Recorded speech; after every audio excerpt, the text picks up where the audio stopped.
मंगलाचरण निकाल लो बेटा सब, ठीक है। मोक्ष मार्गस्य नेतारं वेतारं कर्म दूरतां ज्ञातारं विश्वतत्त्वानां वन्दे तद्गुणलब्धये। त्रैकाल्यं द्रव्यषट्कं नवपदसहितं जीवषट्काय लेशा पंचान्ने चास्तिकाया व्रत समिति इत्येतन् मोक्षमूलं प्रभुभवन महित प्रोक्त महरिद्धिरेषि प्रतीयेति श्रद्धाति स्पर्शति च मतिमा यः सर्वे शुद्ध दृष्टि सिद्धे जयप सिद्धे चौनिहारिणा फलं पत्ते वन्दिता अरिहन्ते मोक्षम् आराहणा कंसो उज्जोवणमोज्ज्वलम् साहरणं निचरणं दंसणाडचरितं तवाड़ मारायणा घड़िया। पहले अध्याय का पाठ करते हैं। सम्यक दर्शन ज्ञान चारित्राणि मोक्ष मार्ग तत्वार्थधानम सम्यक दर्शनम तन्नी सर्गा दधिगुमात्वा जीवा जीवाश्रव बंध संबल निर्जरा मोक्षास्तत्वं नाम स्थापना द्रव्य भाव तस्तन्यास प्रमाण निर्दिगम निर्देश स्वामित्व साधनाधिकरण स्थिति विधानतः सत संख्या क्षेत्र स्पर्शन कालांतर भावाल्प बहुत्वस्य मति श्रुतावधि मनः पर्यय केवलानि ज्ञानम तत्प्रमाणे आदे परोक्षम प्रत्यक्ष मति स्मृति संज्ञा चिंता अभिनिबोध इत्यनर्थांतरम तद इंद्रिया इंद्रिय निमित्तम अवग्रहे हावाय धारणा बहुविध चित प्राणी सुतनानुक्त धुब्राणाम क्षेत्राणाम अर्थस्य व्यंजनस्य अवग्रह न चक्षुर निद्राभ्याम श्रुतं मति पूर्वं द्वनेक द्वादश भेदम भव प्रत्यो अवधि देवनारकाणां क्षौसम निमित्त षड विकल्प शेषाणां ऋजु विपुलमति मनः पर्यय विशुद्ध प्रतिपाताभ्यां त्वद विशेष विशुद्धि क्षेत्र स्वामी विषेभ्यो अवधि मनः पर्ययो मति श्रुतियो निर्बंधो सर्व पर्यय तदंत भागे मनः पर्यस्य सर्व द्रव्य पर्यायसु केवलस्य एकाकीनि भाज्यानि युगपदे कस्मिन्ना चतुरभ्य मति श्रुतावध्यो विपर्यस्य सद सतो विशेषाद्य द्रक्षो उपलब्धे रुन्मत्वत् नेगम संग्रह विभार जुसूत शब्द संभीरूण एवं भूता नया। कहाँ पर थे अपन, निकालो कौन से सूत्र पर आ गए थे।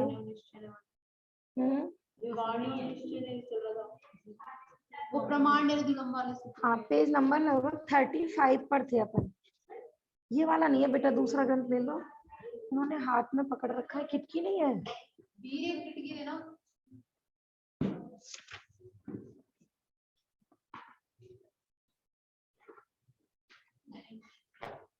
35 पेज निकाल लीजिए। हमने प्रमाण और नय के बारे में पढ़ा था। प्रमाण और नय के उससे पहले हमने निक्षेपों के बारे में पढ़ा था। हाँ 35 निर्देश आदि का कथन, है ना, यही है ना। प्रश्न है कि जब हमें सुखी होना है तो सुखी होना है, सुखी किसको होना है? हमें। मैं कौन हूँ? जीव। तो हमें जब सुखी होना है, हम जीव हैं, तो हमें जीव के बारे में पता होना चाहिए कि जीव कौन होता है, जीव कहाँ रहता है, इसका नाम क्या है, इसका स्वरूप क्या है।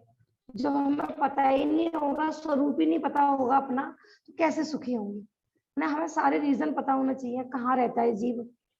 अब जैसे हम क्या सोचते हैं कि जीव, जैसे आत्मा के नाम से अपन क्या सोचते हैं, जीव माने आत्मा ही। आत्मा कहाँ रहती है? वीर, भूत बंगले में रहती है। खाली महल में रहती है, जंगल में रहती है, या शमशान घाट पे रहती है। जब तक हमें पता ही नहीं होगा कि वास्तव में जीव किसे कहते हैं, वो कहाँ रहते हैं, उन्हें आत्मा नाम सुनते ही ऐसा लगता है कि कोई भूत भूत होंगे, वेंतर होंगे। तो प्रमाण का, नय का ज्ञान, है ना, निक्षेपों का ज्ञान, या आगे आज जो हम पढ़ेंगे निर्देश आदि का ज्ञान, इससे क्या होगा कि इनसे हम समझेंगे जीव क्या है, अजीब क्या है, वो कितने होते हैं संख्या में, वो कहाँ पर रहते हैं, है ना। नाम, उनका नाम जीव है। फिर स्थापना से जीव कौन सा होता है, भाव से जीव कौन सा होता है, द्रव्य से जीव कौन सा होता है, सम्यक दर्शन किसे कहते हैं, है ना, सम्यक दर्शन कहाँ पाया जाता है, किसके निमित्त से होता है, सम्यक दर्शन के कितने भेद होते हैं। तो इन सबकी जानकारी के लिए हमने पहले 4 निक्षेप पढ़े थे और फिर प्रमाण और नय पढ़ा था। प्रमाण का क्या मतलब बताया था कि जो संपूर्ण वस्तु को विषय बनाए, है ना। हमने कहा स्त्री, योग है प्रमाण का विषय, और हम कहें कि ये अपने बच्चे की माँ है, अपने पति की ये पत्नी है, मतलब इसको अलग अलग एंगल से समझना, वो होता है नय, है ना। तो प्रमाण माने कि जो वस्तु के सर्वदेश को विषय बनाए, और नय माने कि जो वस्तु के एक देश को, माने थोड़ा, हर इसको एक एक एंगल से समझे। क्योंकि कोई, अब आप कहोगे कि जब वस्तु पूरी है तो उसको अलग अलग एंगल से समझने की क्या जरूरत है? क्या कर रहे हो बेटा? देखो कोई भी, जैसे आपने कहा हमें सुखी होना है, हम कहें कि भी मैं जीव हूँ, आप आत्मा हो, अपने आत्मा को समझो, तो आपका क्या प्रश्न होगा भी आत्मा क्या होती है, जीव क्या होता है? तो अब हम कहें कि आत्मा तो आत्मा होती है, तो आपको इतने से समझ में आए क्या? कुछ क्या करना पड़ेगा कि उसको उसको समझना पड़ेगा। तो समझने के लिए हम आपको अलग अलग एंगल से बताएंगे, है ना। जैसे हमने आपको चूटी भरी यहाँ पर, तो हम कहेंगे देखो आपको दर्द हुआ ना, तो जब फीलिंग की है किसने की है ना। आपको जानना हुआ ना, जैसे हमने आपको मारा, तो हम कहेंगे तो जानना हुआ है ना, बस यही आत्मा है। तो ज्ञान वाला आत्मा, दर्शन वाला आत्मा, देखो आप ये सुखी दुखी होते हो ना, कि सुख दुख वाला आत्मा, तो मैंने उसको अलग अलग उसके पार्ट्स करके उसको समझाना, है ना। एक तो होता है बॉडी और एक होता है पार्ट्स ऑफ बॉडी, है ना। तो हमें किसी को बॉडी समझानी है, छोटे बच्चों को पार्ट्स ऑफ बॉडी याद कराते हैं कि नहीं, लेकिन बिना बॉडी के पार्ट्स ऑफ बॉडी कहाँ होंगे, है ना। जब प्रमाण की वस्तु नहीं समझ में आएगी तो उसको अलग अलग एंगल से कैसे समझेंगे। तो प्रमाण और नय से हमने वस्तु का हमें ज्ञान होता है। आज है कि निर्देश, स्वामित्व, साधना, अधिकरण, स्थिति, विधानतः, ये क्यों पढ़ रहे हैं अपन सूत्र कि इनसे भी हमें सम्यक दर्शन, सम्यक ज्ञान, सम्यक चारित्र और 7 तत्व, इनका क्या होगा कि इनके बारे में हम उनकी विशेष जानकारी करेंगे। देखो थोड़ा सा अपन पहले इसी में देखते हैं, सूत्र पढ़िए, निर्देश, स्वामित्व, साधना, अधिकरण, स्थिति, विधान, और उसकी हिंदी देखिए, सम्यक दर्शन आदि और जीवादि तत्वार्थों का निर्देश, स्वामित्व, साधन, अधिकरण, स्थिति और विधान से ज्ञान करना चाहिए। इससे क्या होगा कि हमें ज्ञान होगा, किसका ज्ञान होगा? जीव अजीव का, सम्यक दर्शन का, सम्यक ज्ञान का, सम्यक चारित्र का। इसलिए हम ये वाला सूत्र पढ़ रहे हैं, क्योंकि जिसको सुखी होना है, और या हम कहते हैं ना कषायों से दुखी है, तो हमें ये भी तो पता होना चाहिए ना कषाय क्या चीज होती है, कहाँ रहती है वो। तो उसके माने ये हमारा जो प्रश्न है ना, उसके माने किसी भी वस्तु की हम जानकारी करेंगे तो ये प्रश्न सहज ही उठेंगे। क्या क्या प्रश्न? देखो इसमें प्रश्न देते, जैसे निर्देश, निर्देश का क्या मतलब है भव्या?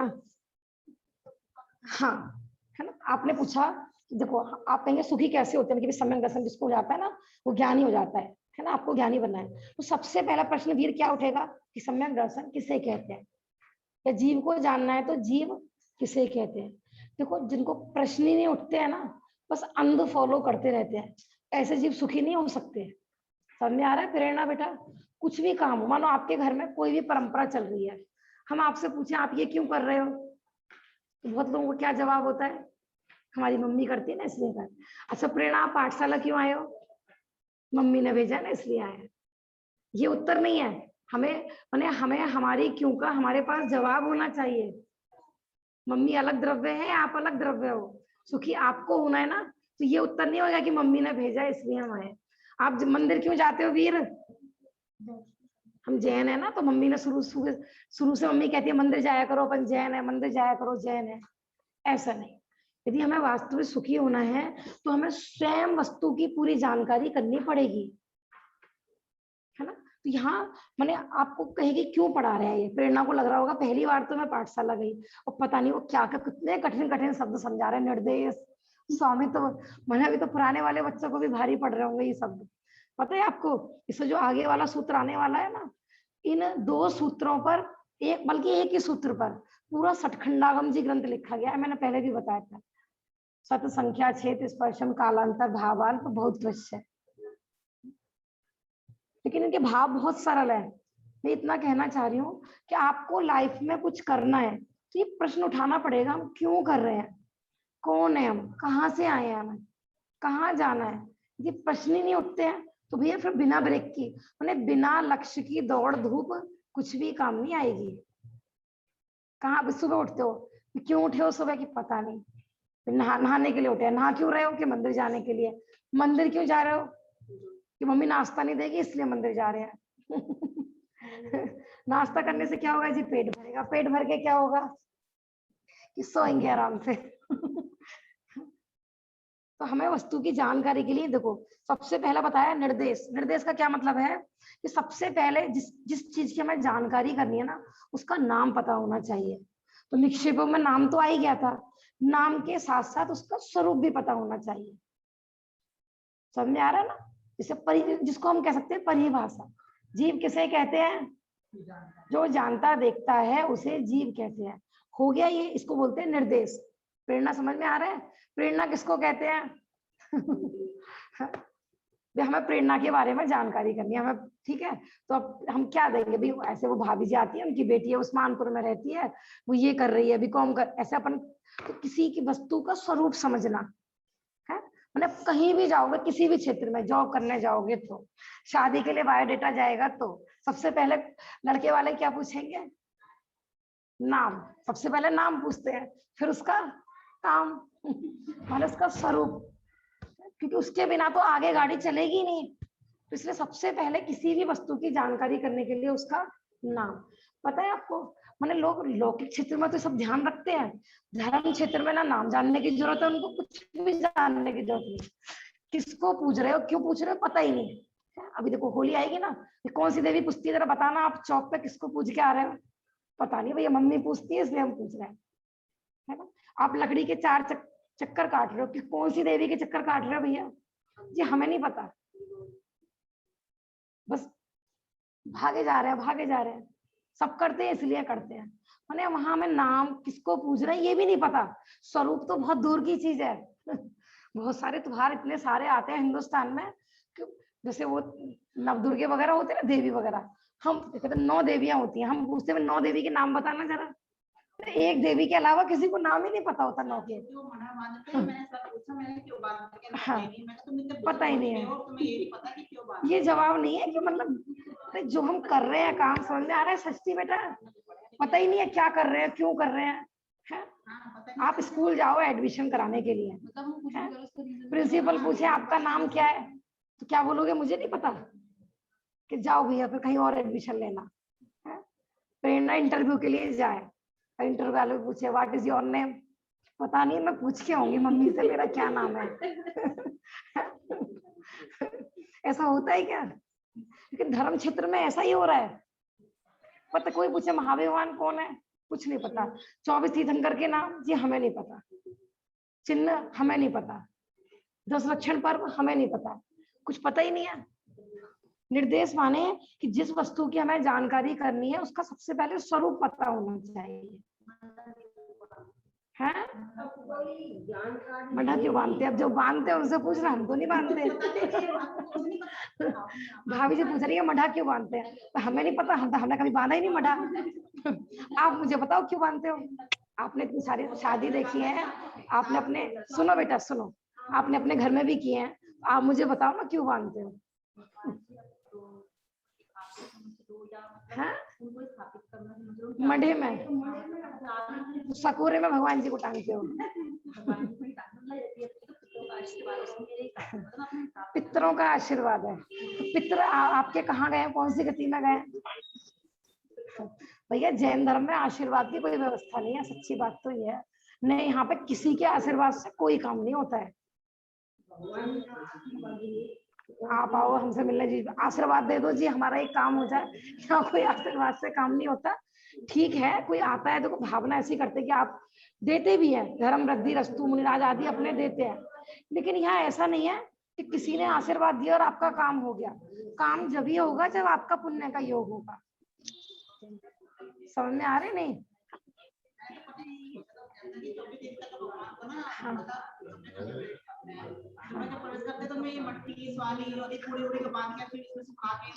किसी के पास कोई जवाब नहीं मिलेगा शादियों में मड्ढे का, देख लेना आप।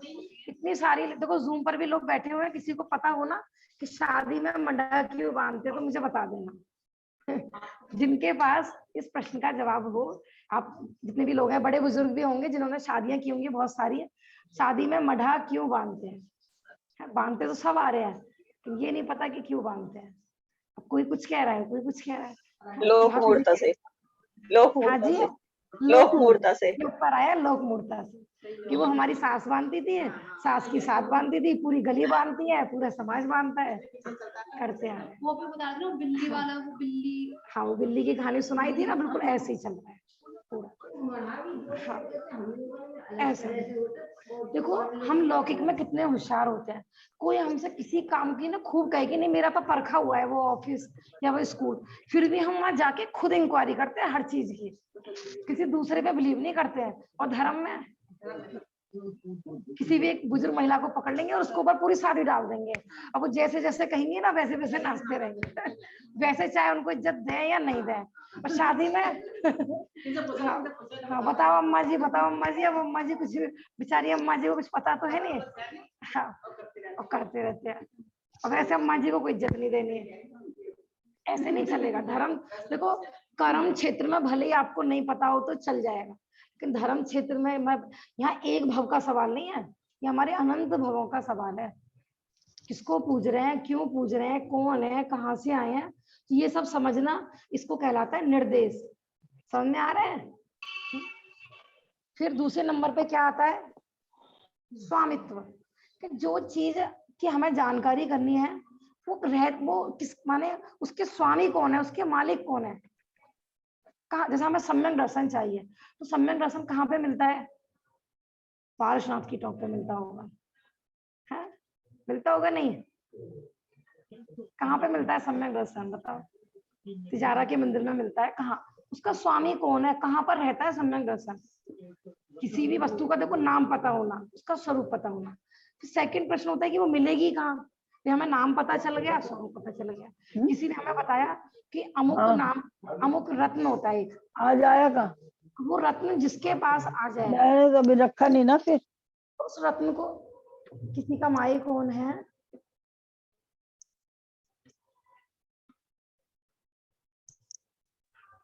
तो वो मैंने जो चीज हमें चाहिए, किसी ने बताया वो कोई रत्न है, और बस वो आप एक रत्न प्राप्त कर लीजिए, आपकी जन्म जन्म की गरीबी दूर हो जाएगी। तो सबसे पहला प्रश्न क्या होगा? प्रेरणा। वो मिलेगा कहाँ?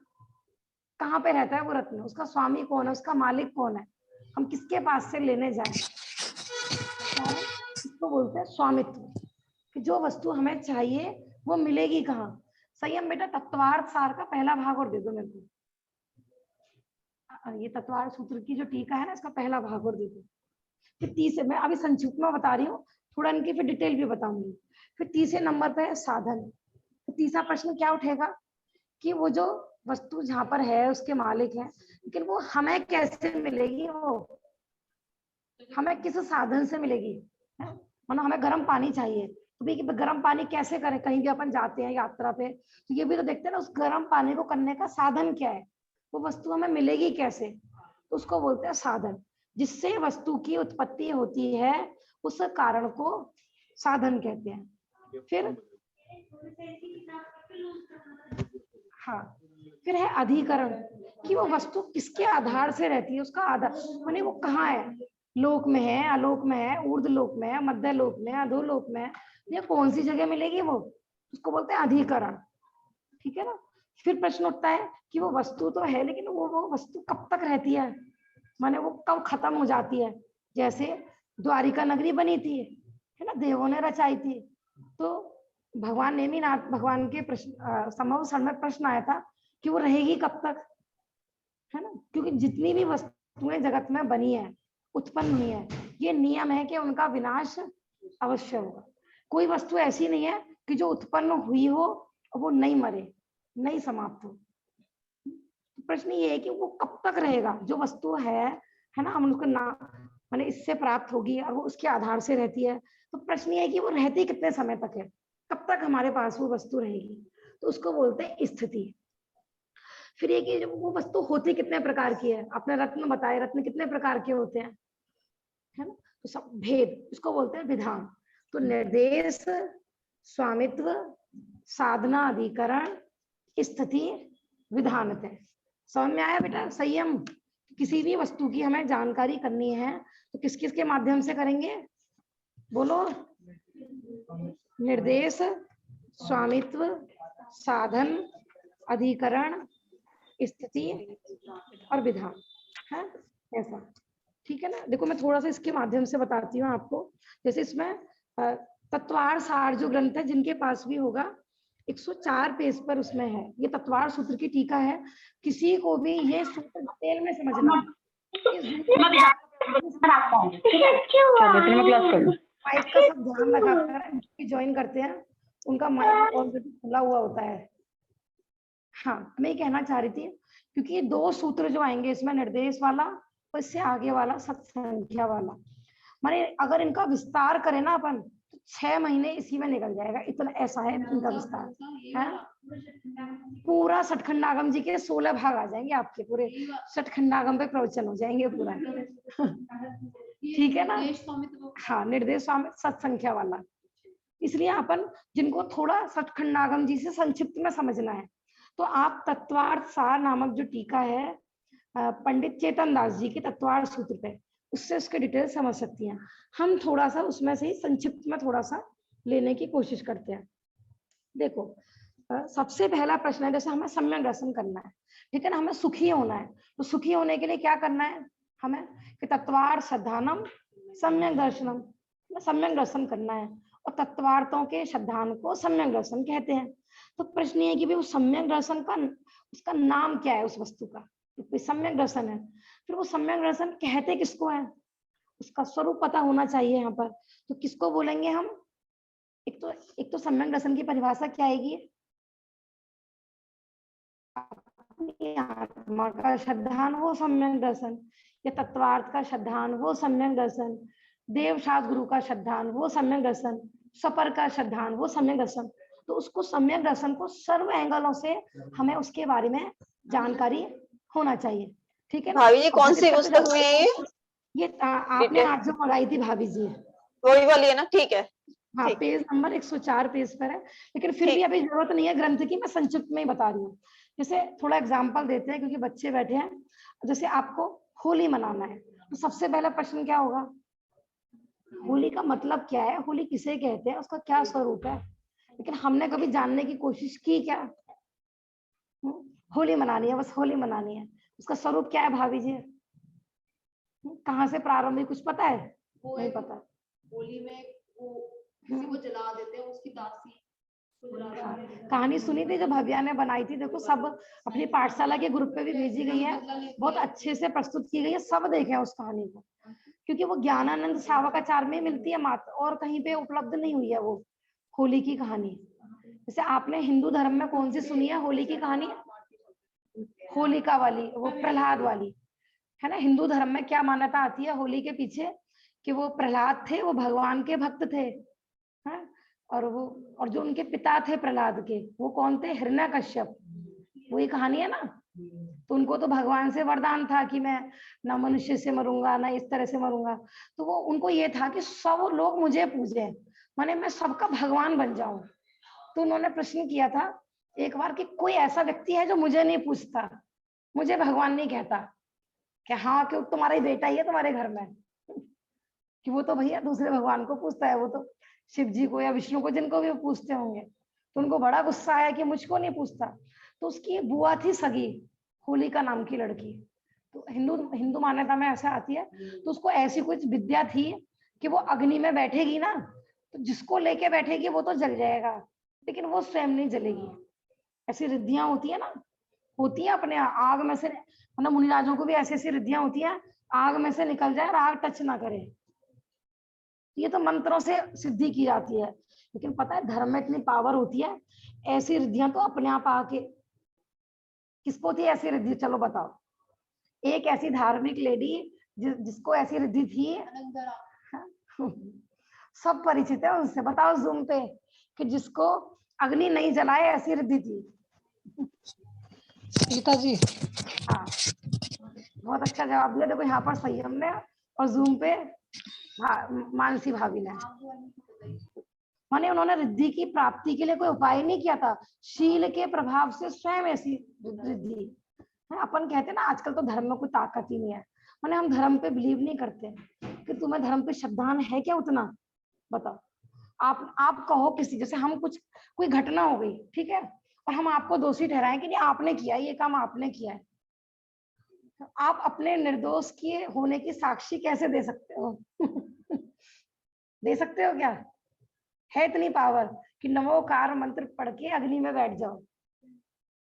वो बैठी थी और निर्दोष साबित भी हुई थी। मतलब शील का प्रभाव। मैं तो इस वे में बता रही थी कि जिनको लोग मंत्रों से सिद्ध करते हैं धर्मात्मा की, वो स्वयं प्रकट हो जाती हैं ऐसी रिद्धियां। दोनों तरह समझ सकते हो उनके धर्म के पर। तो देव, भव्या कह रही है कि वो देव ने किया था या रिद्धि थी? देव भी तो उनके धर्म का ही दास हो गया। धर्मात्माओं की देव नौकर होते हैं असंख्यात। हाँ, जो रिद्धि होती है वो मतलब देव के निमित्त से चलती है। हाँ, नहीं ऐसा नहीं है, रिद्धियां तो बिना देव के भी प्रकट हो जाती है। होलिका जो है ना, यहाँ पे जो जैनेतर जो हिंदू मान्यता में जो होलिका नाम की लड़की है, उसकी की देव ने रक्षा नहीं करी थी, उसको समय भी ऐसे मंत्रों से रिद्धि थी। माने जैनेतर को भी हो सकती है, ये नहीं है कि जैन को ही होंगी रिद्धियां, किसी को भी हो सकती है।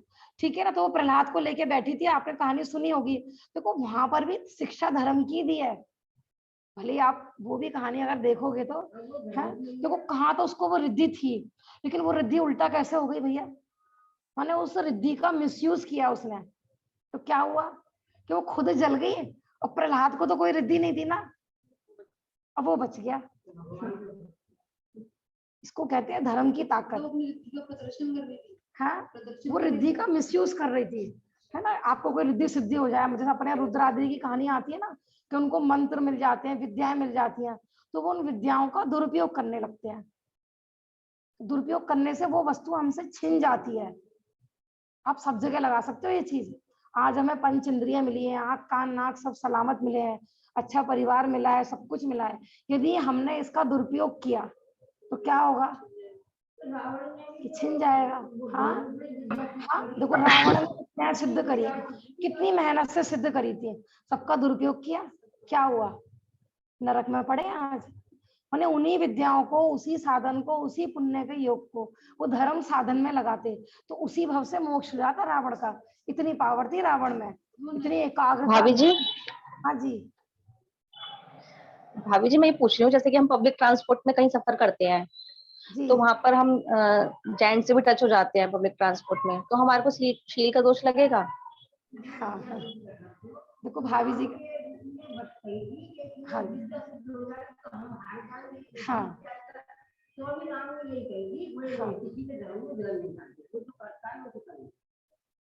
संयम ज्ञानानंद सावकाचार भी उतार दो बेटा, कुछ नए वाले आए थे। देखो प्रश्न ये है भाभी जी का कि अपन मानो ट्रांसपोर्ट आदि पर जा रहे हैं या मार्केट में जा रहे हैं, कहीं भीड़ भाड़ में जा रहे हैं, तो पुरुष आदि टच हो जाते हैं, तो क्या हमें शील का दोष आएगा क्या? बताओ है। देखो इसमें क्या है कि बुद्धि पूर्वक अपन पूरी मर्यादाओं का पालन करें।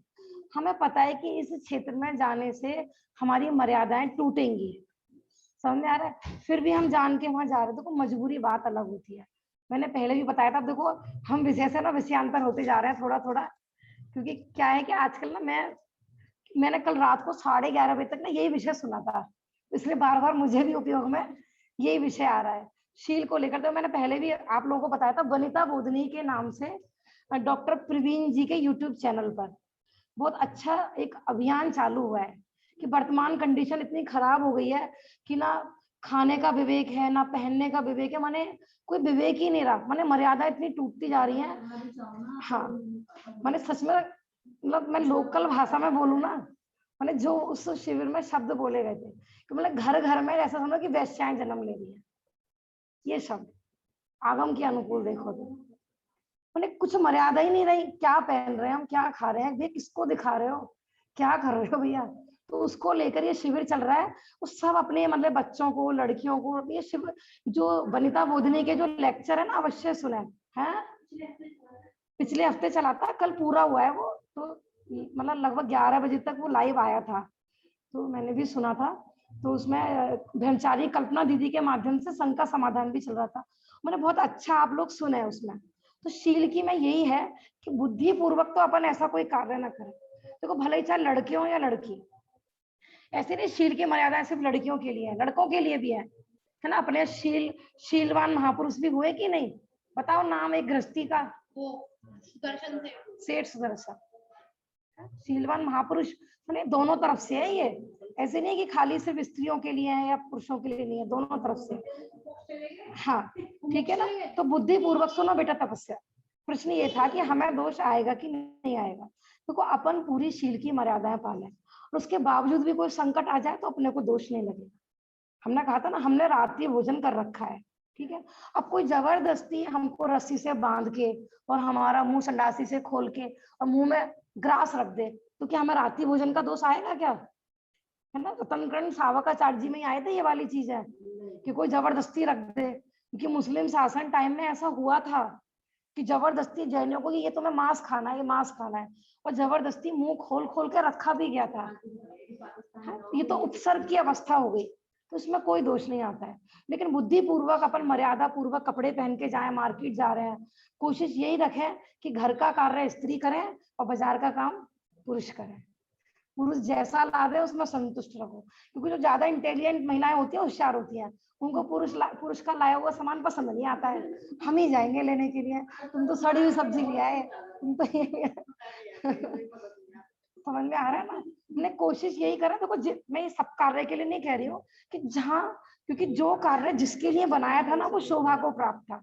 आज तो क्या गड़बड़ झाला हो गया पूरा, पुरुष भी जॉब कर रहे हैं, महिला भी। तो मजबूरी वाली बात मैं नहीं बता रही हूँ, मजबूरी की बात अलग है, किसी का पुरुष नहीं है, भाई नहीं है, या घर में आर्थिक प्रॉब्लम है, वो तो मजबूरी हो गई। लेकिन शौक के लिए करो, ये तो ये वो वाली बात हो गई, आ बैल मुझे मार। शौक के लिए आपका भरा पूरा परिवार है, आपके पति को कोई आपसे अपेक्षा नहीं है कि आप कमाओ ना, घर वालों को भी नहीं है, माता पिता को भी नहीं है, यदि लड़की है तो गलत है, ठीक है ना। बाकी देखो हो सकता है किसी को बुरा लगे क्योंकि पढ़ी लिखी लड़कियां बैठी है यहाँ पर, ठीक है ना। लेकिन देखो शील की मर्यादा यही बताई है कि स्त्री बुद्धि पूर्वक ऐसे क्षेत्र में नहीं जाए, ऐसे कपड़े नहीं पहने कि जिसके निमित्त से किसी दूसरे के परिणाम विकृत हो। माने इसमें हमारी जिम्मेवारी है। अभी पता है संघ का समाधान में ऐसा ही प्रश्न किया था कि हमारा शरीर, हमारे कपड़े, हम कुछ भी पहने, सामने वाले की गलती है, वो क्यों घूरते हैं। तो उसमें दीदी नहीं, हाँ ऐसे हम क्या करें, उनकी गलती है, पुरुषों की गलती है, इसमें उनके परिणाम विकृत होते हैं कि नहीं। तो उसमें प्रश्न था कि आपको मिठाई का शौक है, ठीक है ना, और आपके घर में रसगुल्ले रखे हुए हैं बढ़िया बढ़िया, हाँ। लेकिन ये वाली बात आपको समझ में आ रही है ना, हर किसी को नहीं समझ में आती है। उसमें प्रश्न था आपके पास मिठाई है कि मैंने आपको बहुत पसंद है और उस पर मक्खी भिनभिना रही है, आप क्या करोगे। मक्खी की गलती है, हमारी मिठाई हम खुली रखे हम खुली रखे बंद रखे, उसकी गलती है, वो क्यों आ रही है। आप क्या करोगे, अपनी मिठाई ढकोगे। आपके घर में रत्न है, कहाँ पे रखोगे? चौराहे पे? हम तो खुले में रखेंगे, चोर की गलती है, वो क्यों चोरी कर रहा है हमारे घर में? जब खुले आम आप आमंत्रण दे रहे हो चोर को, तो चोर घुसेगा नहीं क्या आपके घर में? चौराहे पर रुपए रखोगे, रत्न रखोगे, तो कितने दिन रहेगा चौराहे पे रत्न? तो मुझे ये बताओ, आप अपने को कीमती समझते हो या थर्ड ऐसी समझते हो? कीमती चीज को सेव करके रखा जाता है, कैसे खुला छोड़ा जाता है? विचार करो। भाभी जी, हाँ परसों जी। जो आपने लिंक दिया था ना, तो उसमें कॉस्मेटिक और थ्रेडिंग का बताया था कि जी जो हम थ्रेडिंग करवाते तो मतलब सुन के दिमाग हिल गया कि जो हम करवाते हैं ऐसा उनके भाव है कि सुअर बनके हमारे वैसे ही बाल खींचे जाएंगे। हाँ, देखो बहुत अच्छी बात याद दिलाई है, मैंने भी सुनी थी, अमिता भाभी जी ने सुनी होगी, लिंक भेजी थी हमने कि थ्रेडिंग वैक्स आदि कराने की जो परंपरा है ना, उसकी बहुत सारी हानि बताई थी उन्होंने। तो ये बता रही है भाभी जी कि अगले जन्म में अपन सुअर आदि बन के ना, आपने सुना होगा ना, खाल खींचते हैं, उनके बाल खींचे जाते हैं। और जितनी भी भेड़ आदि होती है ना, ये ऊन जो अपन सर्दी में बहुत पसंद आती है अपने को, ऊन आदि, मैंने आज हमें शौक में बाल खिंचवाना बड़े पसंद आ रहे हैं ना, कल को अपन ऐसी पर्याय में चले जाएंगे कि वहां पर ऐसे ही काम होगा। दूसरों ने ये भी बताया था कि ये स्वास्थ्य के लिए बहुत हानिकारक है। ये जो रोम होते हैं ना, ये हमारी स्किन की रक्षा के लिए होते हैं। तो इससे लगातार वैक्सीन ये सब कराने से क्या होता है कि शरीर की क्षमता ना सर्दी सहने की, गर्मी सहने की कम हो जाती है। आप धूप में निकलोगे जल्दी से आपको गर्मी लग जाएगी, सर्दी में निकलोगे जल्दी से आपको सर्दी लग जाएगी। हाँ, ये आप कभी भी साइंस यदि पढ़े लिखे हो, यदि आप बच्चे हो, यदि पढ़े लिखे कहते हो अपने आप को, तो साइंस में पढ़ना कि रोम छिद्रों का क्या कार्य है। ये रोम कूप जो होते हैं ये हमारी रक्षा के लिए होते हैं, ऐसे ही नहीं बने हुए होते हैं ये शरीर पर। हाँ हाँ, अच्छा है। देखो मैं ये विषय, अब मैं ये वाला विषय नहीं ले रही हूँ, कभी अलग से ही लूंगी। मैंने आपको लिंक बता दिया, मैं भेज भी दूंगी ग्रुप पे, आप उसी पे देखना। बहुत अच्छे तरीके से उन्होंने समझाया है, बहुत सारे। देखो क्योंकि आज इसकी बहुत जरूरत है, मैंने इतना कुएं में भांग पड़ गई है कि भले ही कोई मर्यादा में भी रहता है ना, तो दूसरे को देख के ना वो भी बिगड़ने चल लेता है। उसको लगता है सब मुझे गांव गांव के कह रहे हैं, सब मुझे अनपढ़ समझते हैं, मैं भी कुछ मॉडर्न बनूं। तो वो भी शादी में अगली बार और कार्टून बन के आता है, तो फिर तीसरी शादी में वो और कार्टून बन के आता है। मैंने देखा देखी इतनी ज्यादा चल रही है, नहीं मैंने हमें ऐसे भेड़ चाल में फॉलो नहीं करना है। मैंने तो इतना बताया जा रहा था, एक शादी क्या होती है, भले ही मिडिल क्लास हो या किसी के घर में सामर्थ्य भी नहीं हो ना, लेकिन एक शादी में दिखावे के लिए पूरा अपने घर का कबाड़ा कर लेते हैं लोग। मैंने पिताजी ने या भाई ने, जिसने भी मेहनत करके पैसे कमाए हो, और एक 10 साल की कमाई एक शादी में गवाई। जिसके घर में शादी है उसकी नहीं कह रही हूँ मैं, दूसरे के घर में आप शादी में जा रहे हो, वो कहते हैं ना मुल्ला जी की क्या वो क्या कहावत है, मुल्ला जी की शादी में अब्दुल्ला दीवाना, बेगाने की शादी, शादी दूसरे की, अपनी शादी में तो पता नहीं है, उसकी तो कोई लिमिट ही नहीं है अपने घर की शादी की। हाँ ठीक है ना, मान मर्यादा रखो। हमने आज मैसेज भी किया था ना, ज्यादा अच्छे कपड़े पहनने से आप अच्छे कहलाओगे, या अच्छे गुणवान होने से, अच्छी सोच रखने से आप अच्छे कहलाओगे? बड़ा कौन कहलाता है बताओ जगत में? पैसे वाला पूछा जाता है सब जगह, या गुणवान पूछा जाता है बताओ? सादा जीवन उच्च विचार, आज भेजा था ना। यदि आप महान बनना चाहते हो, आप चाहते हो कि दुनिया हमें पूजे, दुनिया में हम महान कहलाएं, तो उसका क्या उपाय है कि अच्छे अच्छे कपड़े पहने? बताओ कैसे कपड़े, कितने छोटे कपड़े पहने शादी में कि महान कहलाए? बताओ कौन से पार्लर पे तैयार होकर आए कि सारे लोग कहें कि हाँ लड़की थी तो उसकी थी? बताओ विचार करना। देखो आपको व्यू दिए सोचने के, सोचना इस बारे में भी। वो देखो ठीक है, जिस भूमिका में होते हैं भाव आते हैं, मैं वो नहीं कह रही हूँ, लेकिन कम से कम मान मर्यादा होनी चाहिए। क्या पहन रहे हैं, किसके लिए पहन रहे हैं, ये सब चीजों का विचार हो। मैं ये नहीं कह रही कि आप शादी में व्हाइट साड़ी पहन के जाना है ना, तेल वेल, ऐसे ऐसे मैं नहीं कह रही हूँ। ठीक है ना, अपने कुछ शालीनता होनी चाहिए, अपने कोई मान मर्यादा विवेक होना चाहिए। बात चल रही थी यहाँ पे होलिका की, हम कहाँ से निकले थे? होलिका से। मैं ये कहना चाह रही हूँ कि आज भी धर्म में इतनी पावर है। देखो चाहे कितने भी, थोड़ा सा एग्जांपल देती हूँ, लड़के चाहे मजे करने के लिए कैसी भी लड़कियों को पसंद करते हो, उठ पटांग को, लेकिन शादी करनी हो तो थोड़ा पारिवारिक लड़का होगा, शादी करनी होगी और उसको लगता होगा कि मुझे अपना परिवार चलाना है, माँ बाप है, तो कैसी लड़की पसंद करेगा शादी के लिए? मजे करने के लिए कैसी लड़की है, और शादी के लिए? आज भी ऐसा नहीं है, बहुत लोग कहते हैं कौन सा काल लेके आप बैठ गए। ऐसा नहीं है भैया, गुणों की कीमत करने वाले आज भी हैं, और पंचम काल के अंत तक रहेंगे गुणवान, कीमत करने वाले भी रहेंगे, क्योंकि धर्मात्मा होते हैं तो धर्म भी होता है। वो बात अलग है कि बस, हाँ ठीक है ना। अपनी बात तो ये चल रही थी कि कोई भी कार्य हम करते हैं उसके बारे में पता ही नहीं है, क्यों कर रहे हैं, क्या कर रहे हैं, ना उसकी हानि पता, ना लाभ पता, कुछ पता ही नहीं है। तो वहां हिंदू मान्यता में वो कहानी है, यदि होली की, माने उससे भी आपको शिक्षा ही मिल रही है कि धर्म में कितनी पावर है। माने जीत हमेशा सत्य की होती है, धर्म की होती है, वो कहानी भी ये शिक्षा दे रही है। और अपने यहाँ क्या कहानी है, अपने यहाँ क्या कहानियां सबने सुनी होगी। हाँ याद है, फिर भी मैं जिनवाणी इसलिए बोल रही हूँ कि होली एक साहूकार की बेटी थी। भव्या ने वैसे बहुत अच्छे से सुनाया है। और वो क्या था, देखो मॉडर्निटी के चक्कर में माँ बापों को पता ही नहीं उसका कहाँ पर चक्कर चल रहा है, तो वो पर पुरुष में, देखो भले ही शादी से पहले हो या शादी के बाद हो, अपने यहाँ शादी से पहले भी ब्रह्मचर्य की मर्यादाएं होती हैं कि हम अपनी लड़की की शादी 20 में करेंगे, 25 में करेंगे। तो पहला ऐसा संस्कार होता था, 8 वर्ष के होते ही लड़की को नियम दिलाए जाते थे कि जब तक आपकी शादी नहीं होगी तब तक के लिए आपका ब्रह्मचर्य है। आजकल तो मॉडर्न माने सब कुछ व्यवहार चल रहा है आपस में, मेल फीमेल में, उस माने वहां परिणामों में विकृति आती है। आप देख लेना, आप ऑफिसों के हाल पूछ लेना, फैक्ट्रियों के हाल पूछ लेना, कहीं भी पूछ लेना, पुरुष और स्त्री जहां पर एक साथ काम करते हैं कि वहां का माहौल कितना गड़बड़ होता है। सब कितने भी मॉडर्न वालों से भी पूछ लेना, कहते कि नहीं हम तो फ्रेंड है, हमारे यहाँ तो मॉडर्न है। तो जिनको दबा के रखते हैं ना, उनके परिणामों में विकृति होती है। हम तो खुले रहते हैं ना, हमारे परिणामों में विकृति नहीं होती है ना। बहुत लोग ऐसे कहते हैं ना कि जो खुले रहते हैं उनके परिणामों में विकृति नहीं होती है। हाँ ये तो ऐसे ही होलिका नाम की लड़की थी, पर पुरुष में आ सकती थी, लेकिन उसकी जो ये जो चक्कर आदि चल रहा था, उसको उसकी दासी को पता था, उसकी नौकरानी को, किसी ना किसी के निमित्त से सब कार्य शुरू होते हैं। तो उसको ऐसा लगा कि ये ऐसा ना हो कि सब जगह प्रकट कर दे, ये सबको बता दे। तो उसने क्या करा कि कैसे भी इस दासी को ही मार दूं मैं, है ना। आप देखो ये घटना है तो उस समय की है, मतलब जिस भी टाइम की होगी। वैसे ये जो ग्रंथ लिखा गया है ना, लगभग 300 वर्ष पुराना है, ब्रह्मचारी रायमल जी के द्वारा लिखा गया है, लेकिन घटना कब की घटी है उसका टाइमिंग नहीं दिया हुआ है।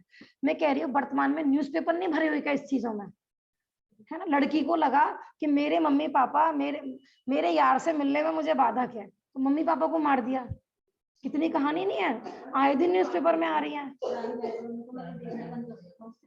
ना, कितनी कहानियां आ रही हैं। तो ये जो आप जो कहते हो ना, ये व्यंतर आदि होते हैं, ये व्यंतर की मैं बता रही हूँ कि लोग परेशान होते हैं ना, व्यंतर का प्रकोप होता है, ये ऐसे ही होते हैं कि आपने किसी को टॉर्चर किया था, किसी को परेशान किया था, और वो सामने वाला मंद कषाई था, तो वो मर के व्यंतर आदि बन जाता है और आपसे बदला लेने के लिए आता है। तो वो दासी को जला के मारा गया था, उसने लड़की ने मारा था, होली नाम की लड़की ने। तो वो दासी मर के माने मंद कषाई होगी। देखो व्यंतर भी वो बनता है जिसके पल्ले में थोड़ा पुण्य हो, मंद कषाई हो। यदि वो मरने वाला भी पापी हो ना, तो वो तो फिर नरक आदि में चला जाता है, फिर मारने वाला भी नरक में पहुंचता है, फिर वहां पर आपस में दोनों अपनी कषाय भुनाते हैं। लेकिन व्यंतर आदि वो बनते हैं ना थोड़े मंद कषाय से, अब वो थोड़ा निदान बंद से, और कि जब मैं सबल हुई तो इससे मैं अपना बदला लूंगी, ऐसी भावना से वो मर गई। तो क्या हुआ कि देव जब जन्म लेते हैं ना, तो जन्म लेते ही प्रेरणा बेटा, देव मरते ही हम पूरा बड़े हो जाते हैं। मैं ऐसा नहीं है कि पहले छोटा बच्चा होता है, फिर 1 महीने में थोड़ा और बड़ा होता है। हाँ अपने यहाँ तो पूरा 8 साल में जाके वो पूरा परिपक्व कहलाता है बच्चा, लेकिन देवों में ऐसा नहीं है। वहां पर जैसे आप रोज सो के उठते हो ना, ऐसे उठते हैं। और जैसे ही वो उठी अपनी उत्पाद सैया से, तुरंत अवधि ज्ञान से, क्योंकि कषाय ऐसी होती है ना कि वो कंटिन्यू चलती रहती है। तो जन्म लेते ही सबसे पहले उसने अवधि ज्ञान लगाया, अवधि ज्ञान में जाना उसने कि मुझे उस होली नाम की जो मेरी मालकिन थी ना, उसने जलाया मुझे। तुरंत उसको अपना क्रोध याद आ गया, अपना बैर याद आ गया। उसने क्या करा फिर कि पूरे नगर के लोगों को परेशान करना चालू कर दिया वहां पर। क्यों परेशान करना चालू करा? कि जब गुस्सा आता है ना तो वो कुछ नहीं देखते। मैंने गलती करी एक ने और दंड। हाँ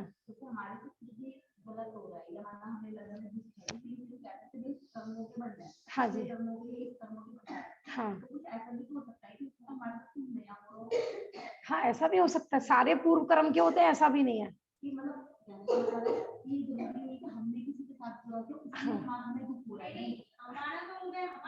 हाँ उसके लिए वो नहीं प्रक्रिया तो बंद कर रहा है। हाँ, कोई और भी कर सकता है ना। हमने उसके साथ किया वही नहीं तो कोई जरूरी ये भी नहीं है कि हमने जिसके साथ बुरा करा वही बदला लेने आए, क्योंकि ये भी हो सकता है कि सामने वाले को कष्ट नहीं हुई, वो शांत परिणामों से झेल गया, लेकिन हमने जो बांधा है ना वो हमारा उदय में आएगा। आगे के लिए हो गया। आगे के मतलब नेचुरली करती है, जो मतलब जो हमारा पिछला है, जो हमने कोई भी दुख है, जो हमने कोई बुरी कर्म करे उनको तो सामने आ। हाँ ठीक है, मगर ऐसा भी होता है कि कोई कितना एक तरीके से एक बात से उनकी बोली नहीं आ रही। हाँ कोई हमारे साथ बुरा हो रहा है, हमें दुख है। ये जरूरी होना है कि हमारे को जिस बात करना है वो भी तो हमारे लिए कुछ क्या पता वो ही हमारे साथ कुछ गलत कर रहा हो, तो हम ये कहते हैं उसका बदला ही हमारे लिए होना है। नहीं नहीं नहीं, आप कह रहे हो हमारा तो कर्म का उदय नहीं है, वही हमारे साथ बुरा कर रहा हो। हाँ नहीं नहीं, ऐसा नहीं है, वो तो हमारे ही कर्म का उदय है, इसलिए सामने वाला हमारे साथ ऐसा कर रहा है। जैसे कोई भी इंसान को परेशान रहता है हाँ, तो इतने बुरे को मतलब क्या होता है कि मतलब और क्या, सब सब कर्मों का ये उदय है, अपने अपने कर्मों की भोगने आते हैं सब यहाँ पर, अपनी अपनी करने का फल सबको मिलता है। इस जन्म में ना सही परभव में मिलता है, किसी को इस जन्म का भी मिल जाता है, किसी को परभव का भी मिल जाता है। मैं तो यहाँ ये बताना चाह रही हूँ, देखो लोक में भी होता है, जैसे इंदिरा गांधी को किसने मारा? सरदार जी ने। तो फिर क्या पूरे सरदार खराब हो गए क्या? नहीं, लेकिन विवेक नहीं होता है ना, गलती किसी एक ने की और अपराध सबको दे देते हैं ना, बहुत होता है ना ऐसा। तो ऐसी उस व्यंतर जो व्यंतरणी बनी थी उसको इतना विवेक नहीं था, मैंने गलती तो करी थी होली ने, होली नाम की उसकी मालकिन ने, और वो पूरे नगर को परेशान करने के लिए आ गई। अब सब लोग कहने लगे कि क्योंकि पता लग जाता है कि ये ऊपरी प्रकोप है, मानो कोई बीमारी आदि तो दिखाई भी नहीं दे रही सब। हाँ वालों का भी कहीं ना कहीं पाप से तो हाँ, ऐसा भी होता है, सही कह रही है भव्या कि पूरे नगर वालों का भी कोई ना कोई इस तरह से पाप का उदय होगा। सामूहिक पाप होते हैं ना, मानो जैसे सारे सरदारों को जला दिया गया, वो क्या निरपराधी थे क्या? कि नहीं, कि उन्होंने सामूहिक रूप में उन्होंने भी कोई ऐसा अपराध किया होगा, अनुमोदना की होगी। हाँ हाँ, ठीक है ना, जैसे कोरोना चल रहा है तो कितने सारे लोग एक साथ मर रहे हैं, तो उदय सबका अपना अपना है, लेकिन सामूहिक रूप में जो बांधते हैं ऐसा। तो वो व्यंतरणी ने कहा, सब लोग परेशान हो गए। अब वो सब फिर किसी ज्योतिष आदि को बुलाकर, भाई जो मंत्रवादी होते हैं ना वो व्यंतर को मंत्र से बुला लेते हैं, अपने वश में कर लेते हैं। बुलाकर उनसे पूछा गया कि भैया आप क्या चाहते हो? देखो इसमें आपके लिए भी प्रेरणा दी आ रही है कि आप पे भी कभी व्यंतर आदि का प्रकोप हो ना, तो डरने की जरूरत नहीं है, आप उनसे पूछ सकते हो डायरेक्ट कि आप क्या चाहते हो। वो बातें करते हैं व्यंतर आदि है, क्योंकि जितने भी ज्योतिष वगैरह होते हैं ना जिनके पास अपन जाते हैं व्यंतर आदि उतरवाने के लिए, तो वो बुला के बात ही तो करते हैं आमना सामना व्यंतरों से, कि हम डर के इतनी साहस नहीं जुटा पाते हैं। तो वो बात करते हैं कि भाई आप क्या चाहती हो, तो फिर वो पूरे नगर में घूम घूम के ना बताती है कि जो होली नाम की लड़की है ये ऐसा गलत कार्य करती थी और इसने मुझे जलाया था, और आप इसको बार बार इसकी कहानी को सुनाओ पूरी गलियों में, पूरे नगर में गाओ ये सब चीजें, और इसको आप बार बार इसको जलाओ इसको पूरा। ऐसे यही तो हुई थी, पर लकड़ियां बना बना के, जैसे अपन कहते हैं ना मोदी जी ने बुरा काम कर दिया तो कैसे उनका विरोध करें कि मोदी जी के पुतले जलाओ जगह जगह। जैसे होली नाम की लड़की के कोई सारे में कैसे इसका अपयश होगा, क्योंकि इसने मेरे साथ बुरा किया था। तो इसको हर साल ना पैसे जलाओ, इसके गीत गा गा के बताओ, ढूंढेगा पीट पीट के ये गलत थी ये गलत थी ये गलत थी। तो ऐसे लोगों ने कहा ठीक है, उस समय तो प्रकोप से बचना था ना, कि ठीक है जो आपने कहा है ना वही करेंगे। तो लोगों ने ऐसे लकड़ी वकड़ी जला के है ना सबसे आपस में कहानी कही, कैसे होली एक लड़की है ना उसने ऐसा गलत काम किया है, ऐसे ऐसे। तो हर साल इस तरीके से ये प्रक्रिया चालू हुई थी। फिर धीरे धीरे क्या हुआ, हाँ हाँ हाँ, बंद तो उनको भी होगा। फिर जैसे उसकी राख मैंने लकड़ियां जलाई, फिर उसकी राख बची है ना, तो धूल को एक दूसरे के ऊपर फेंकने लगे, फिर इसकी डेड बॉडी को भी फेंको है ना। ये अच्छे की अस्थियां होती है तो गंगा जी में बाकायदा बहा के आते हैं, और बुरे आदमी की हो तो कि भाई इसकी डेड बॉडी को भी इसको चील कौवे खाएं या उसको अस्त व्यस्त करके, है ना, कहीं भी डाल दो उसको, मगरमच्छ खा जाएंगे। तो उसकी जो जले की राख थी ना, उसको भी वाले लकड़ियों के जले उसे भी आपस में फेंकने लगे, उसको फेंको, पानी में बहा दो, इस तरीके से। और देखो लोगों को तो जरा सा किलू चाहिए, क्योंकि अनादि की प्रवृत्ति विषय भोगों की है। अब कोई भी घटना चालू तो इस प्रकार होती है, लेकिन बढ़ते बढ़ते वो विकृति इतनी बन जाती है कि कैसे भी लोगों की विषय कषाय का पोषण होता रहे। और आज वो घटना करते करते कहाँ पर पहुंच गई कि गुजिया बनेंगी और ये बनेगा उस दिन सब लोग होली खेलेंगे, गले मिलेंगे, अभी कितना विकृत रूप रंग और आ गया। वो तो उसकी राख से चालू हुआ था ना, धूल फेंकना। अब लोगों को लगा कि भैया धूल तो राख नहीं, अब तो कलर्ड होना चाहिए, तो कलर्ड फेंकना चालू कर दिया उन्होंने। ऐसे चलते हैं जितनी भी देखो ये विकृत त्योहार होते हैं ना, घृत मिथ्या से संबंधी, सब ऐसे प्रारंभ होते हैं। नई नई परंपराएं ऐसी तो चालू होती हैं। अब जैसे मॉडर्न एज हो गई तो और नए नए विकृत रूप में। चाची हाँ बेटा, अब तो ग्रीस से खेलते, ग्रीस से भी खेलते हैं अब, है ना। अब तो वो अलग अलग आते हैं स्प्रे वाले, और भी पता नहीं क्या क्या आता होगा। दूसरा बिल्कुल देखो इसमें, बिल्कुल जैसे दशहरे पे पाप लगता है ना रावण जलाने का, बिल्कुल ऐसे यदि आप होली मनाते हो तो उसी मैंने पूरा संकल्प ही हिंसा का, मैंने आप वो लकड़ी, उसमें एक लकड़ी भी डालते हो, अपने घर का कूड़ा भी डालते हो ना उस होली में, और उसके फेरे फेरे लगाते हैं लोग, है ना, परिक्रमा लगाते हैं। और उसको किससे पूछते हैं, गोबर की बटली बनाते हैं। हमारे गांव में तो ये वही बनाते थे माला सी है, और उस माला को होली को पहना के आते हैं, गोबर की बटली बना बना के। हाँ हाँ। और पता है जो शादीशुदा औरतें होती है ना गांव में, वो चुंदरी पहन पहन के, उनको तो स्पेशल होता है, उनका तो कंपलसरी होता है जाना, और वहां जाके वो पूजन करती है बैठ के, पता नहीं क्या। और वो होली रखने का स्थान कैसा होता था गांव में, कि पूरे इधर भी नाला है, इधर भी नाला है, इधर भी ना, चौराया होता है ना, हाँ कूड़ा पड़ा रहता था ढेर, वहां पे सुअर भी और सब, और वहीं पर लोग पूज रहे हैं। तो विचार करें, देखो ये कोई किसी की इसमें कोई, हम कोई किसी की द्वेष से किसी की निंदा की बात नहीं है। ये अपने को विचार निर्देश वाली बात आ रही थी ना, कि हम कोई भी कार्य करते हैं तो हमें पता होना चाहिए ना उसको स्वरूप क्या है। क्या है भैया होली, नाम बताना चाह रही हूँ आपको, खाली सम्यक दर्शन समझना है, हमें जीव समझना है, तो हमें उसके स्वरूप का भी पूरा ख्याल में होना चाहिए। आंटी जी जो कलर से खेलते हैं उन्हें भी पूरा दोष लगता होगा ना। तो यदि हम उसमें खुशी मना रहे हैं, ठीक है ना, बाकी देखो अपने विवेक के ऊपर है। ये बहुत लोगों का कहना होता है कि भाई बच्चे हैं घर में, हम उनको बिल्कुल बांधेंगे, सारे त्योहार बंद कर देंगे तो बच्चे डिप्रेशन में चले जाएंगे, उनको लगेगा हम सामाजिक नहीं है। तो कम से कम कोई भी चीज मनाने में देखो सही का ज्ञान तो होना चाहिए, और खेलने विवेक तो होना चाहिए कम से कम। मानो बच्चे हैं, पानी आदि गुब्बारे ला रहे हैं, वो छोटे बच्चे हैं, लेकिन कम से कम ये पूजना, और ये मानो गोबर से लकड़ी को पूजना, लकड़ी कौन सी देवी है बताओ आप, अच्छा गोबर कौन सा देवता है बेटा, अच्छा चौराया कौन सा भगवान है, चौराया मिथ्या देवता है। आंटी जी, जी आंटी जी जिनका पर पुरुष का नियम होता है, तो अगर उन्हें कोई कलर लगा दे तो वो नियम छूट जाता होगा ना फिर। हाँ देखो होली का बता रहे हैं, शील की मर्यादा के बारे में बता रही हूँ। गांव में तो इतना बुरा हाल होता है, स्त्रियां पुरुषों के लगा रही हैं, पुरुषों मैंने इतना समझ लो कि भद्दड़पना मचता है, बिल्कुल ये बिल्कुल गलत है ना। मैंने स्त्रियां पुरुषों को टच कर रही हैं होली पे, पुरुष स्त्रियों को निला रहे हैं, ये चलता है गाँव में, है ना। जो बिल्कुल नीचे लेवल वाले होते हैं शूद्र की होली, उनमें तो बिल्कुल ही ऐसा होता है, सड़कों पे नाचते हैं वो लोग, हमने गाँव वगैरह में देखा है।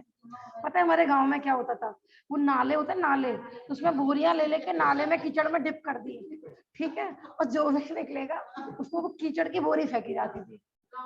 और किसी भी आदमी को ले लिया, शराब पी पी के नालियों में पड़े हैं, इतना गाँव में इतनी बुरी कंडीशन। चाची हाँ बेटा, चाची जैसा आप कह रहे हो कि स्त्री पुरुषों को टच कर रही है, तो जैसे ये रिश्तेदार आपस में वो लगाते हैं कलर वगैरह, जैसे देवर है अगर वो अपनी भाभी को कलर लगाए तो उसमें भी दोष आता है। और क्या आएगा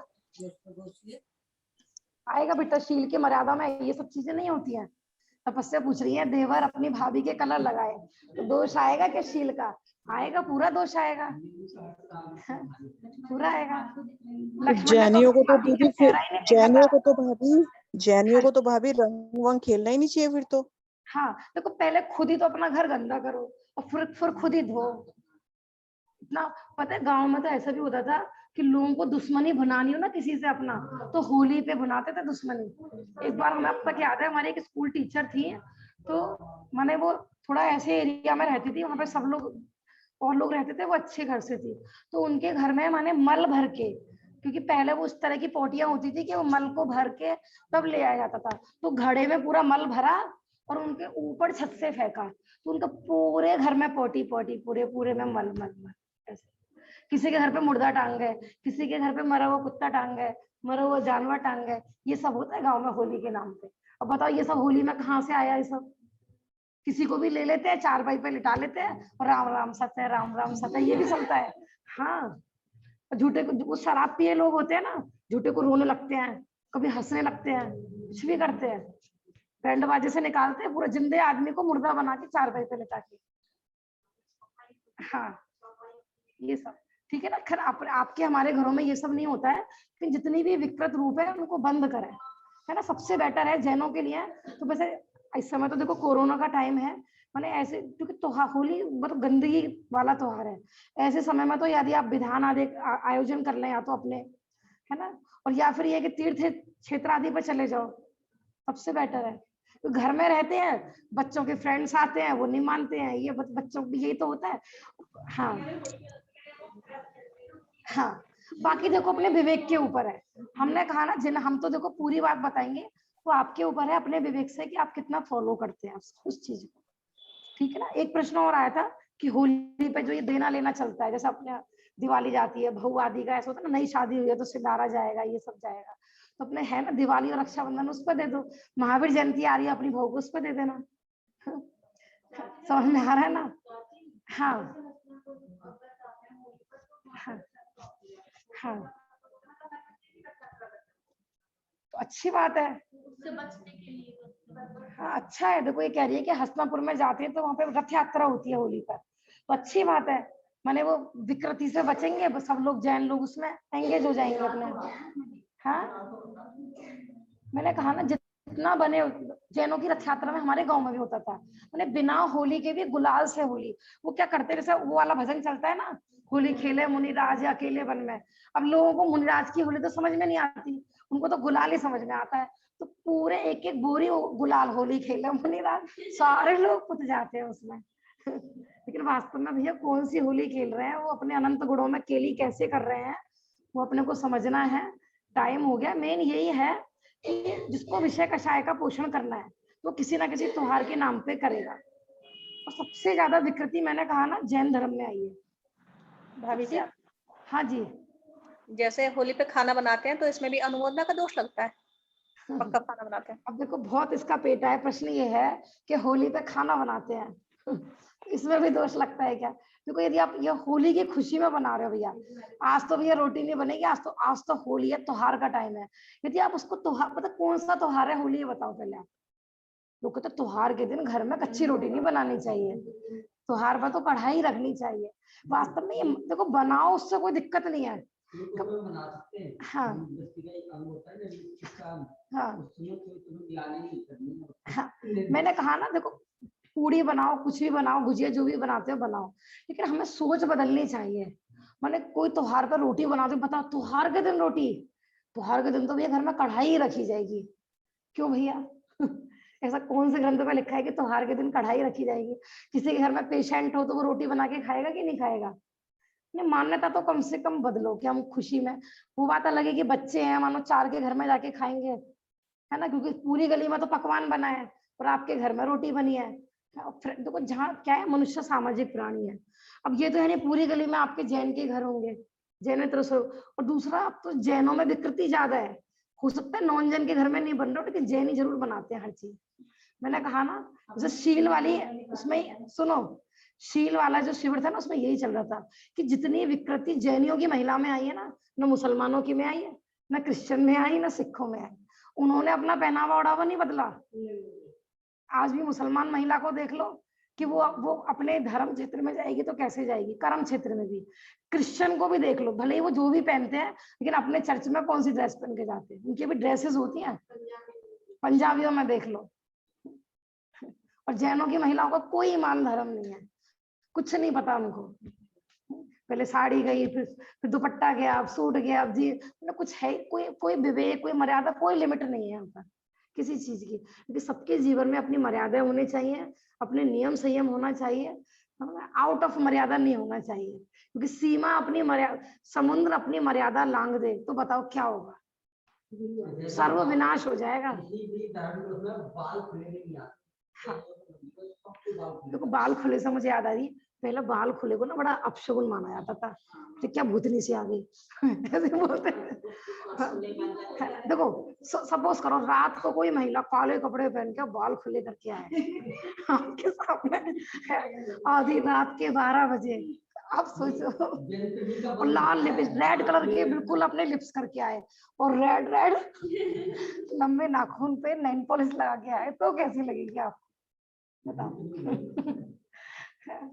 विचार रखें। देखो कम से कम धर्म क्षेत्र तो छोड़ गए, है ना, मंदिर की मर्यादा रखें कि मंदिर में अपन शील के विरुद्ध कपड़े ना पहन के जाएं, है ना, जो भी मर्यादा है मंदिर की, तो वो उनको तो ख्याल में रखें। मैंने धीरे धीरे ऐसे तो अभ्यास होगा। मैंने अभी अपन दीक्षा नहीं ले पा रहे हैं, आर्य का दीक्षा नहीं ले पा रहे हैं, मुनि दीक्षा नहीं ले पा रहे हैं, कम से कम गृहस्थ में जो लिमिटेड नियम है वो तो अपन कर सकते हैं। हाँ आता ही है। हाँ ये जो आप बता रहे हो ना, ऐसा लिखा हुआ है कि हम मंदिर में ऐसे कपड़े पहन के गए कि लोग भगवान को छोड़कर तुम्हें देखने लगे। हाँ तो यहाँ कोई अन्य मतों की यहाँ तारीफ नहीं है कि हम उनके मत की अनुमोदना कर रहे हैं। यहाँ तो शील की मर्यादा सारी अपनी थी, सारा विकृति हो गई। चाची। हाँ बेटा। चाची ये जो बोलते हैं बरगद के पेड़ के नीचे नहीं जाना चाहिए रात को, भूत चिपट जाते हैं, ये सच है क्या? ऐसे बोलते रात को? अंतिम प्रश्न है, टाइम हो गया है, तपस्या का प्रश्न है कि जो कहते हैं ना बरगद के पेड़ के नीचे नहीं जाना चाहिए, रात को भूत चिपट जाते हैं। देखो ये व्यंतर आदि जो देव होते हैं ना, इनका पेड़ आदि पे भी निवास होता है। दूसरा देखो इनका प्रश्न अच्छा है, ग्रंथों में भी आया है। जैसे अपने मुनिराज वगैरह होते हैं ना, जंगल में जाते हैं, तो वो कहीं भी किसी भी सुनसान गुफा में किसी भी पेड़ के नीचे तपस्या आदि करते हैं, तो वो पहले आज्ञा मांगते हैं कि इस जंगल का रक्षक, इस गुफा का रक्षक, या इस पेड़ पर जो भी व्यंतर आदि है, और मैं उनसे आज्ञा मान रहा हूँ कि मुझे यहाँ पर ध्यान करना है। ऐसा उसके लिए शब्द आया असही असही असही बोल के। जैसे मंदिर में प्रवेश करते हैं ना, तो अपन निश्चय निश्चय बोलते हैं, है ना, तो वहां पर मुनिराजों के लिए अलग अर्थ बताया है, असही ऐसा। तो ऐसे ही कोई पेड़ आदि है, ठीक है ना, मानो कोई बाथरूम आदि कर रहा है या कोई बैठ रहा है, तो अब वो तो उसका स्थान था, उसका घर था, और आपने वहां पे बाथरूम कर दी तो उसको गुस्सा नहीं आएगा? हाँ तो उसमें ये इसलिए तो बताया है कि आप फालतू में पेड़ के नीचे काहे को निकल रहे थे, है ना। जैसे मलमूत्र त्याग के लिए इसलिए बहुत विवेक बताया है कि इसलिए अपने घर पर जहां पर स्थान हो वहीं पर त्याग करें। जगह नहीं है, आप नाले पे बैठ गए, कहीं पे भी बैठ गए, तो इसमें बहुत बताते हैं कि क्योंकि इससे बहुत नाराज होते हैं व्यंतर कि जहाँ उनका निवास है आपने मलमूत्र त्याग कर दिया तो वो क्रोधित हो जाते हैं। होते हैं व्यंतर, व्यंतरों का निषेध नहीं है, सब जगह होते हैं, पेड़ों पर भी होते हैं ऐसा। ठीक है ना, टाइम हो गया, बाकी की चर्चा अपन कल करेंगे। जावाणी के ज्ञान से सूझे लोकालोक, सोवाणी मस्तक नमो सदा देते हूँ।